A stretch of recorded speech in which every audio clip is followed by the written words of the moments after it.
이 시간 저희들이 레위기서 1장을 읽었습니다. 오늘부터 시작해서 레위기서를 말씀을 이렇게 나누도록 하겠습니다. 여러분, 레위기서는 우리가 어렸을 때 레위기서를 읽을 때 정말 딱딱하고 뭐 이런 내용이 있는가 하면서 그냥 빨리빨리 읽고 넘어갔던 기억이 납니다. 그런데 여러분, 모세오경 중에서 가장 중요한 원리를 갖고 있는 것이 바로 레위기서입니다. 이 레위기서를 통해서 모든 구약이 세워지고 이 레위기서에 있는 그러한 규례와 이 법칙이 구약 시대의 모든 그런 관계 속에서 흘러 내려가고 또 이것을 준수하면서 나갔던 것이죠. 그래서 여러분, 역사서가요 다른 게 아닙니다. 모든 왕들과 또 제사장들, 또 선지자들, 백성들, 그들이 이 레위기서에 기록되어 있는 규칙을 지킨 건가 지키지 않았는가, 이것까지 구분이 되는 거예요. 선한 왕이다 그러면은 이 말씀을 지킨 왕은 선한 왕이 되고, 악한 왕이다 그러면은 이 말씀을 버린 왕은 아무리 선정을 베풀었다 해도 악한 왕으로 기록이 됩니다. 그래서 모세오경의 이 중심이 바로 이 레위기가 된다라는 걸 우리로 하여금 알게 합니다. 그리고 레위기서는요, 우리가 말씀을 읽고 묵상하면 너무나 큰 은혜를 우리에게 줍니다. 그렇게 어렵거나 또 그것이 너무 막 귀찮거나 그러지 않습니다. 이 레위기서를 읽을 때 우리는 우리 주님, 십자가에서 제물로 드리신 우리 주님, 제물이 되신 우리 주님을 말씀 가운데서 우리가 기억하게 됩니다. 그래서 여러분이 레위기는 하나님과 백성들 사이에 그 관계를 나타내는 그런 규범과 규례예요. 뿐만 아니라 하나님의 백성과 백성들 사이의 관계를 나타내고 어떻게 할 것인가라는 사회적 그리고 종교적 그런 거룩한 규범이 바로 이 레위기가 됩니다. 반드시 레위기를 알아야지만이 우리가 구약의 모든 흐름을 깨닫게 되고 이 레위기 이 규범 속에 깃들인 하나님의 마음과 뜻을 우리가 알게 됩니다. 그래서 특히 우리가 레위기서를 읽을 때에는 바로 하나님이 이 규례들 속에 이렇게 넣어두었던 그런 원칙과 의미를 우리가 발견하고 하나님의 뜻을 깨닫는 그런 귀한 시간이 되기를 우리의 마음 가운데 가져야 됨을 알게 합니다. 죄인된 사람이 거룩한 하나님과의 관계를 어떻게 바르게 유지할 수 있는가라는 내용이 바로 레위기서에 들어 있습니다. 그래서 이 규칙을 알아야만 죽지 않고 살 수 있다라는 구약시대의 큰 흐름을 이 말씀 가운데서 우리가 보게 되죠. 그래서 여러분, 특히 레위기서는요, 구속사의 큰 그림 안에서 우리가 이해하도록 해야 됩니다. 오늘날은 이러한 제사의 의식이 있지 않잖아요. 그러니까 우리를 구원해 주신 그런 주님의 은혜를 이 레위기서를 통해서 구속사의 흐름을 가지고 하나님께 감사하고 그 은혜 가운데 거하는 우리가 되기를 원합니다. 이 제도 가운데 나타나신 하나님의 그 거룩하심, 그리고 그분의 놀라운 구원의 선물을 우리가 이 말씀 가운데서 보기를 원합니다. 여러분, 모세가 이스라엘 백성을 애굽 땅에서 인도에 낼 때가 BC 1446년입니다. 그리고 이 레위기서가 쓰여진 때를 6년이 지난 BC 1440년으로 지금 많은 신학자들은 그렇게 추정을 하고 있습니다. 그래서 광야에 뿐만 아니라 이스라엘이 가나안 땅에 들어간 이후에 그들의 생활의 규범, 그리고 그들이 하나님께 예배하는 규범, 하나님의 백성들 관계를 나타내는 규범, 이것의 근간이 법이 되었던 것이 바로 레위기서가 됩니다. 요즘에도 사회를 지탱하려면 법이 있어야 되잖아요. 뭐 교통 문제, 차량이 너무 늘어나는데 그와 같은 관계를 해결하고 또 질서를 잡기 위해서는 법이 필요하듯이 우리의 모든 삶 가운데, 하나님과 관계 가운데, 사랑과 관계 가운데 온전한 모습으로 우리가 세워지려면 이 레위기서를 반드시 알아야 되고, 또 이것이 있어야지만이 그 사회가 움직였음을 우리가 기억합니다. 그래서 여러분, 레위기서는 이 법에 대한 거예요. 가장 먼저 우리가 오늘 1장 읽었습니다만 하나님과의 관계 속에서 이제는 하나님과 어떻게 예배할 것인가, 하나님과의 제사의 관계가 나옵니다. 제사는 5가지가 있습니다. 가장 먼저 번제가 있죠. 태워서 드리는 번제.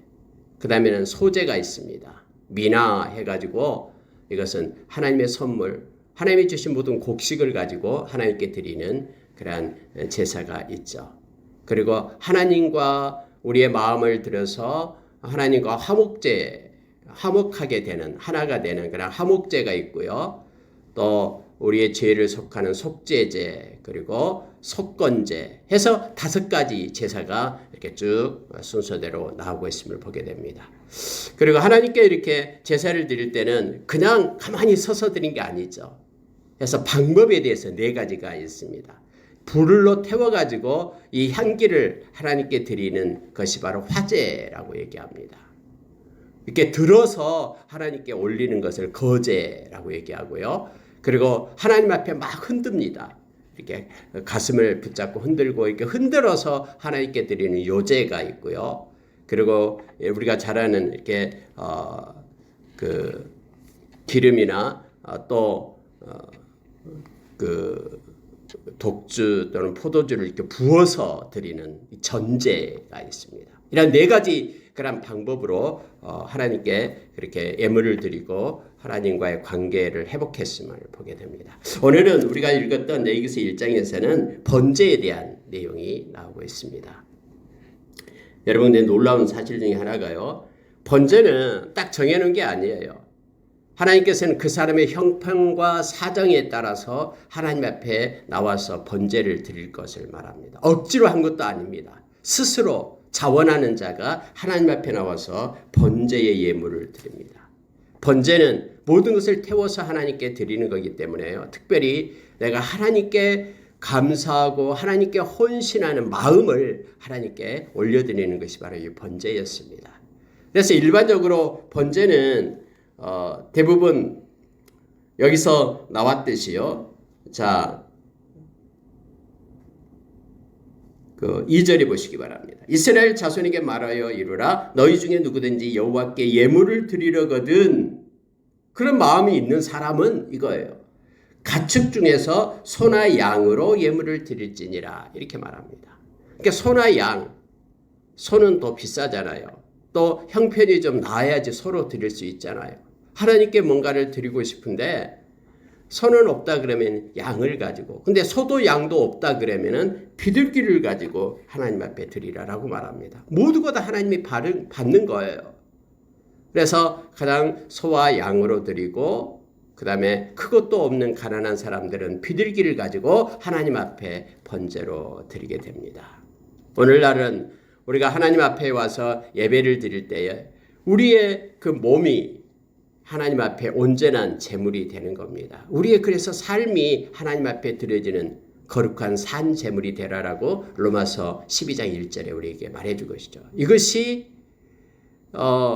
영적 예배다라고 말합니다. 이때 영적이라는 단어가 로기켄 해가지고 하나님 앞에 합당한 예배다라는 뜻이에요. 그러니까 무슨 얘기냐면요.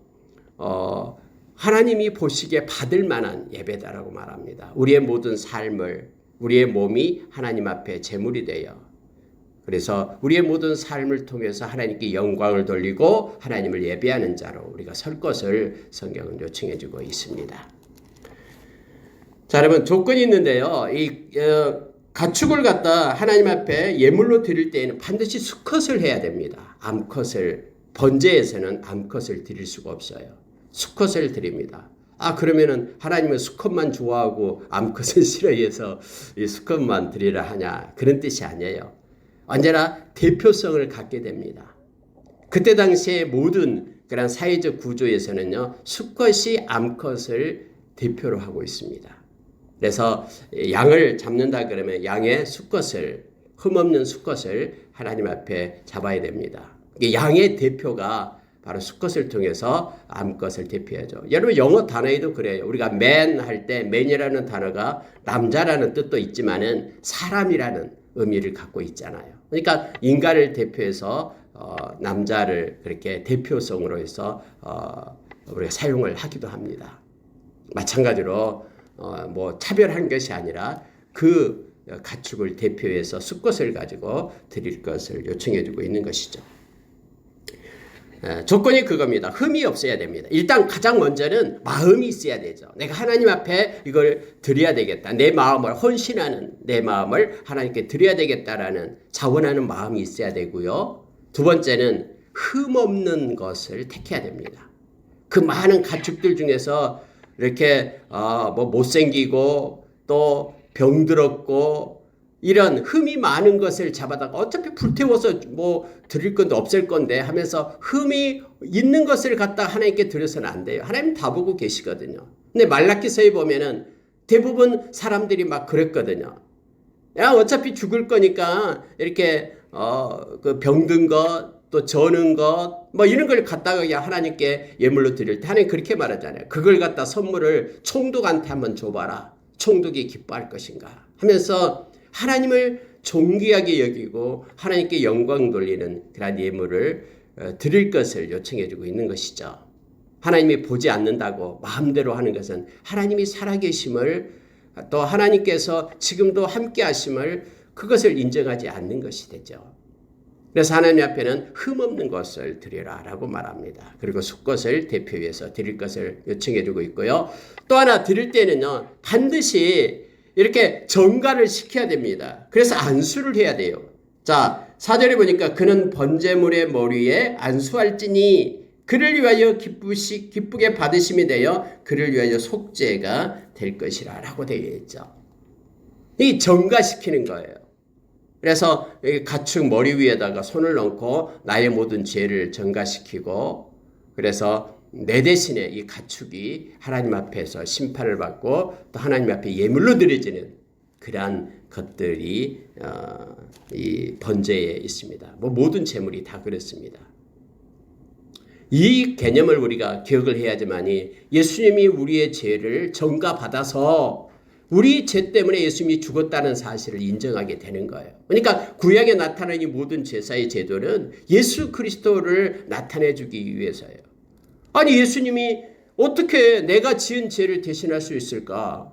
내가 내 몸이 지었기 때문에 내 몸이 어차피 심판을 받아야 마땅하지 않는가라고 말하는 이들이 있습니다만은 여러분이 구약의 제사 제도를 통해서 하나님은 가르친 거예요. 우리가 잘 아는 고린도후서 5장 21절에서 아무 흠이 없는 예수님께서 우리의 죄가 되었다라고 말합니다.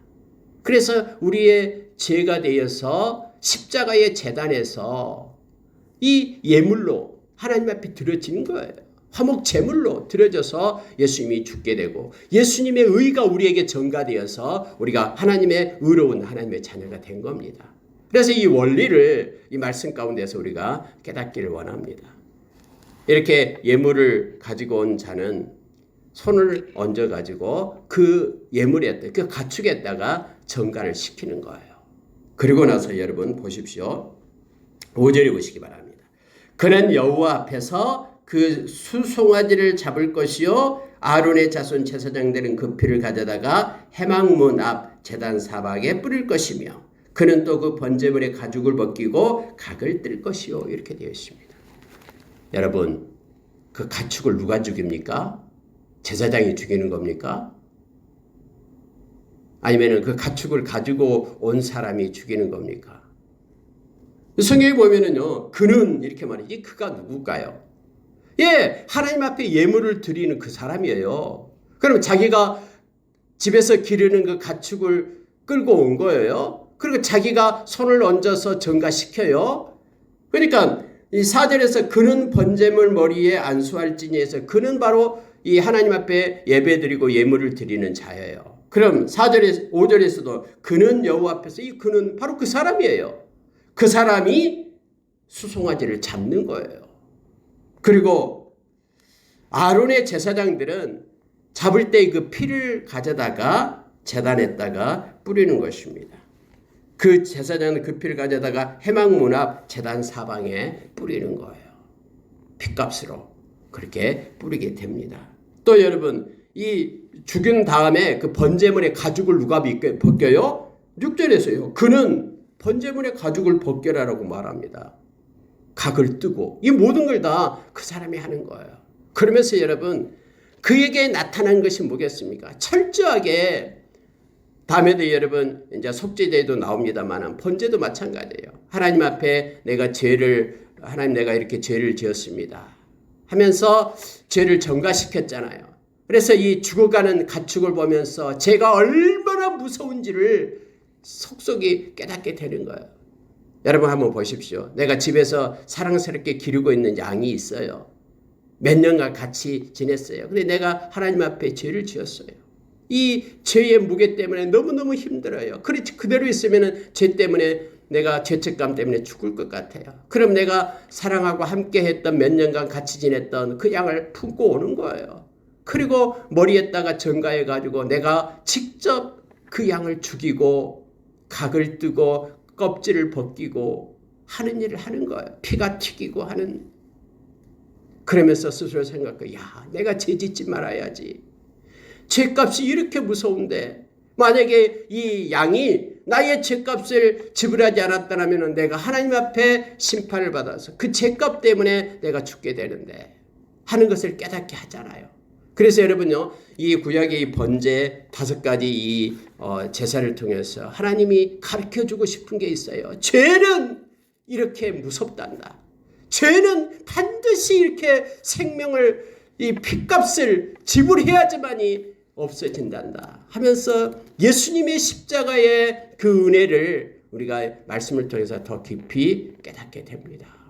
하나님께서는 당신의 아들을 십자가에 놓으시고 6시간 동안 죽어가는 모습을 보고 있었어요. 왜요? 우리를 향한 하나님의 사랑을 확증시키기 위해서, 우리를 살려내기 위해서 대신 우리가 예수님께 손을 얹고 예수님이 우리의 죄값을 가지고 간 거예요. 이 손을 얹는다라는 것이 바로 우리가 회개한다라는 것입니다. 사람들은 왜 우리가 회개하냐라고 말합니다. 아니 그냥 죄 없다라고 하나님께서 용서해 주면 되지 우리가 무슨 회개하고 그래야 되냐고 말합니다. 바로 이 손 얹는 내용이 바로 회개의 의미입니다. 하나님 예수 그리스도의 보혈로 나의 죄를 사해 주십시오. 내가 내 죄를 인정합니다. 라고 우리가 하나님 앞에 기도하는 것, 진심으로 기도하는 것이 곧 회개죠. 그러면은 죄사함을 받게 됩니다. 여기서 나타나는 그런 제사와 동일하게요. 여러분 특히요 9절에 보시기 바랍니다. 그 내장과 정강이를 물로 씻을 것이요 제사장은 그 전부를 제단 위에서 불살라 번제로 드릴지니 이는 화제라 여호와께 향기로운 냄새니라 이렇게 되어 있습니다. 내장하고 정강이를 물로 씻어라라고 얘기합니다. 아니 어차피 불태워서 없앨 건데 번제로 없앨 건데 무슨 왜 내장하고 정강이를 깨끗하게 씻어가지고 다시 또 불에다 태울 필요가 뭐가 있습니까? 여러분 여기서 중요한 원리를 우리가 기억하길 원합니다. 하나님은요 과정을 보시는 거예요. 결과를 보는 게 아니에요. 어차피 불태워서 없앨 거다 그러면은 무슨 각을 뜨고 껍질을 벗기고 그럴 필요는 뭐 있어요? 그냥 통째로 그냥 통구이 하면서 그냥 불살라서 없애버리면 되죠. 근데 하나님은 그게 아니에요. 여러분 내장 안에는 거룩하지 않은 아직 소화되지 않는 그런 그 음식물 찌꺼기들이 지금 남아 있는 거예요. 그걸 깨끗이 빼내라라는 거예요. 뿐만 아니라 정강이는 이렇게 다녔기 때문에 길을 다녔기 때문에 뭐 지저분한 흙 같은 게 묻어 있겠죠. 이걸 깨끗이 물로 씻어라. 그리고 나서 하나님 앞에 번제단에서 태워가지고 하나님께 번제로 드리라라고 말하고 있습니다. 우리가 여러분 말라기 1장에서 그때 당시에 이스라엘 백성들이 뭐가 이렇게 번거로운 거 빨리 좀 끝냈으면 좋겠다. 그리고 이 안식일이 왜 이렇게 빨리 찾아오는 거 우리가 빨리 가서 장사해가지고 돈도 벌고 뭣도 하고 해야 되겠네 하면서 번거로운 거 하면서 코웃음 쳤다라고 나오잖아요. 여러분 하나님께서 정해놓은 것은요 우리의 방법으로 그걸 변경해서는 안 됩니다. 아니 지금 곧 있으면 뭐 어차피 불에 태워서 싹 소멸되고 없어질 것인데 내장을 꺼내가지고 내장 안에 있는 지저분한 것들을 물로 씻고 정강이를 깨끗하게 씻을 필요가 뭐가 있냐라고 합리주의가 인간의 합리주의 인본주의가 곁들여서 그렇게 하나님께 예배하는 방법도 달라지고 편하게 이게 아니에요. 하나님께서는 말씀대로 순종하며 행할 것을 요청합니다. 하나님께 드려지는 마음이 바로 여기 있는 거예요. 내장도 깨끗하게 씻는 마음이 있어야 됩니다. 정강에 흙 묻은 것을 깨끗하게 물로 씻어서 하나님께 드리는, 그래서 곧 불로 태워 없어질 것이지만 하나님은 그 과정과 하나님의 그 의미를 우리에게서 찾고 있다는 것을 기억하기를 원합니다. 우리의 인생 가운데도 하나님의 백성이 하나님의 말씀을 가지고 순종하면서 나아갈 때 하나님의 영광을 받으셔요. 그리고 나의 방법과 나의 머리로 그것을 빼거나 그것을 더하거나 하지 말 것을 성경은 우리에게 가르칩니다. 여러분, 이처럼 수송아지를 가지고 이제 하나님 앞에 번제로 드리고 있는 내용이 나오고 있습니다. 근데 이제는 없어요. 송아지가 없어요. 가난해서요. 그러면 너희 집에 있는 양을 얘기합니다. 자, 10절 보십시오. 그 예물이 가축대의 양이나 염소의 번제이면 흠없는 수컷으로 드릴지니, 이렇게 되어 있죠. 여러분, 염소도 양에 속합니다. 그래서 염소나 양을 가지고 또 동일하게 수송아지가 없다 그러면 또 수컷을 가지고 하나님께 드릴 것을 얘기합니다. 그런데 공통적인 것이 있어요. 그게 뭐냐면 바로 흠없는 것. 어차피 불에 태워질 것이라도 하나님 앞에서는 흠없는 것, 깨끗하고 거룩하게 하나님 앞에 서 있다라는 것을 성경 말합니다. 우리가 예배 드릴 때도 마찬가지입니다. 예배를 하나님께 드릴 때 우리의 마음을 드리죠. 영과 진리로 우리의 마음을 온전함으로 진실함으로 하나님 앞에 예배하는 자가 되어야 됩니다. 흠없는 자로 깨끗하게 그렇게 행할 것을 말하고 있습니다. 똑같습니다. 방법은 똑같습니다. 12절에 그는 그것에 각을 뜨고 그의 머리와 그것의 기름을 떼어낼 것이요, 제사장은 그것을 불사르고, 또 13절에도 그 내장과 그 정강이를 물로 씻을 것이요, 제사장은 그 전부를 가져다가 제단 위에서 불살라 번제로 드리라 라고 말합니다. 이것도 저것도 없어요. 그래서 여러분, 하나님 앞에 드리는 비둘기, 새의 번제가 바로 14절에 나와요. 그러면은 새를 갖다가 하나님께 드릴 때에는 조금 다릅니다. 새는 너무 적잖아요. 안에 막 내장을 꺼내고 그러지 않습니다. 머리를 비틀어서 끊고, 그리고 나머지 모이 주머니 이렇게 더러운 것들은 제거하고 하나님께 드리게 됨을 보게 됩니다. 자, 여러분, 하나님 앞에 와서 예배 드릴 때는요, 그래서 핑계가 없습니다. 우리 집에 송아지가 없기 때문에 예배를 못 드린다고. 아니에요. 양이 없고 염소가 없기 때문에 예배 못 드린다고요. 아니요. 하나님께서는 그 형편과 처지를 다 압니다. 그리고 모두가 다 온전하게 하나님은 받습니다. 왜냐하면 다 하나님이 공급한 것이거든요. 그래서 하나님이 공급한 것 중에서 우리의 마음을 담아 하나님 앞에 드리는 거거든요. 저와 여러분은 우리의 몸을 하나님 앞에 산제물로 드리는 것이죠. 하나님의 예배할 때마다요. 하나님은 기뻐 받으시고 하나님의 영광을 받으십니다. 요한계시록 8장에서 우리가 하나님 앞에 와서 기도할 때에 하나님은 그 기도가 향기가 되어 하나님께로 이른다, 보좌에 이른다라고 가르쳐주고 있죠.